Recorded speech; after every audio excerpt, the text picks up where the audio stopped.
camarades, peuple d'Afrique, peuple du Mali, mes chers frères et sœurs du Liptako Gourma, la meilleure nouvelle depuis la création de l'AES, chers camarades, vient de tomber. Frère, le Niger vole au secours du Mali concernant la fourniture d'électricité aux Maliens. Le Niger va fournir, chers camarades d'Afrique, 150 millions de litres de gasoil à l'entreprise EDM qui est chargée de fournir l'électricité aux Maliens. Chers camarades, affaire de courant Tegela Mali là, il y a le courant est coupé au Mali, ça c'est fini maintenant. Ça sera un mauvais souvenir. Abdraman Tiani est venu au secours d'Asmi Goïta.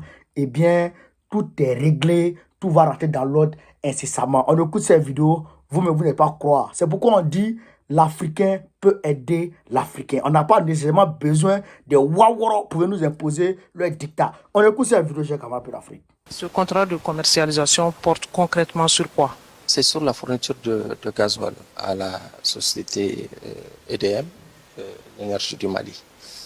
L'année dernière, c'était 22 millions de litres qui étaient prévus. Ça s'est exécuté. Ça a été plus ou moins laborieux.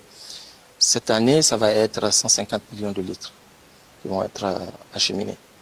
Et sur 12 mois. À partir d'aujourd'hui où nous allons signer ce contrat, on aura 12 mois pour livrer cette quantité.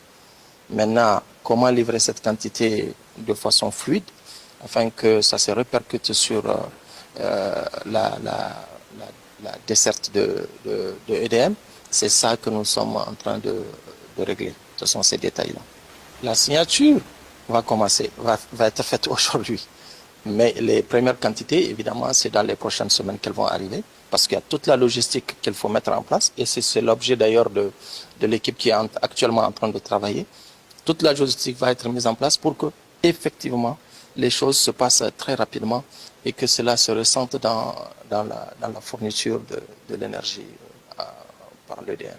Parce que tout est question, effectivement, d'abord de ce combustible. C'est ça qui alimente les centrales.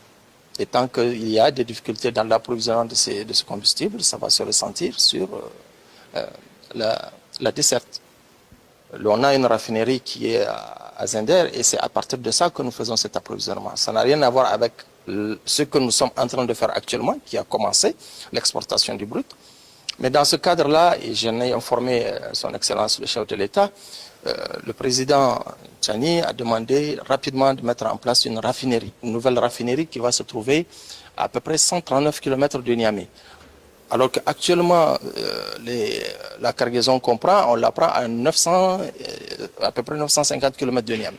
Donc en amenant une nouvelle raffinerie à Dosso, c'est-à-dire 139 km de Niamey, ça diminue d'autant la distance à parcourir. Et cette raffinerie, la nouvelle qu'on va mettre à Dosso, elle va être clairement dédiée à l'approvisionnement des pays de l'AES.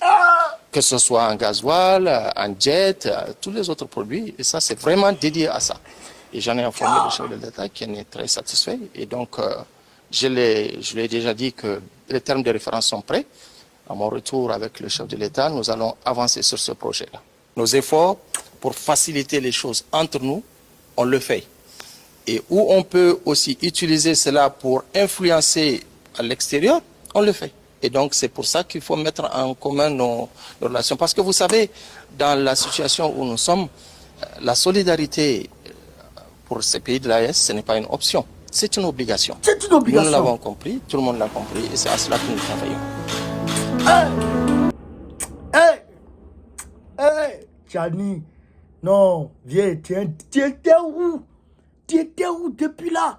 Et puis Bazoum nous emmerdait, Bazoum nous narguait, Bazoum nous provoquait. Tu étais où? Tu étais où, viens? Non, je suis fier. C'est-à-dire que la partie qui me fait...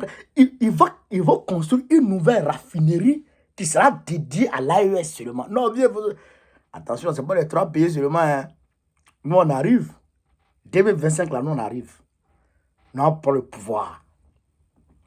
En 2025, nous, on prend le pouvoir en Côte d'Ivoire. Donc, nous, on arrive. Nous aussi, on est dedans. La raffinerie, on est dedans. Voilà. Donc, vous pensez à nous aussi, la Côte d'Ivoire.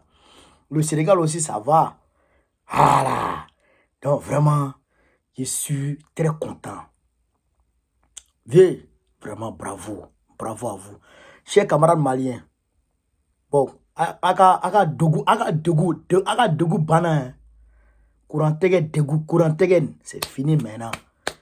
EDM sera ravitaillé en carburant à chaque arrêt, c'est ça. Parce que le problème, c'est quoi? Non seulement Alassane Ouattara a coupé la fourniture de l'électricité au Mali, mais quand le carburant arrive au port du Mali, de la Côte d'Ivoire pour rentrer au Mali, il y a un problème. Maintenant, ceux qui quittent en Guinée, ça aussi c'est bizarre. Parce que Marou Doumbia est devenu comme ça. Donc, on ne peut pas lui faire confiance encore. Donc, le fait que le ravitaillement vient du Niger, c'est coup sûr. C'est coup sûr, il n'y a rien à faire. Très content. Partagez vidéo là. Le 11 mai 2024, on se prend à Lyon. Lyon, j'arrive. Lyon, la représentation PPACA arrive. Vous avez compris, le 11 mai, alertez tout le monde. Dites à tout le monde qu'on arrive à Lyon pour venir dire oui à Gbagbo. Parce que Gbagbo sera investi le 10 mai 2024. Le 10 mai, c'est un 10. Le 10 mai, c'est un 10. Le 10 mai, là, c'est un 10. Gbagbo sera investi. Quand Gbagbo sera investi, nous, on va aller à Lyon le 11. Parce que Lyon, c'est la ville historique de Gbagbo. C'est là-bas, il s'est marié pour la première fois. C'est là-bas, il a fait ses études. C'est là-bas, il a commencé réellement la politique. C'est là-bas. Lyon, c'est son histoire. Donc, on va se déplacer à Lyon de façon symbolique pour aller dire à Lyon, on est venu dire oui à Gbagbo ici. Et la campagne, bon, pas la campagne, et là, le schéma qu'on va déployer pour prendre le pouvoir, pour gagner les élections ici en France, on va élaborer ce schéma-là déjà à partir de Lyon. Et on va se déployer dans toute la France, chers camarades. Ateja, Atetimia. Partagez la vidéo. Vive l'Afrique libre. Vive le panafricanisme. Vive tous les présidents panafricains. Gbagbo, président de la République de 2025, Inch'Allah. On est ensemble, les gars.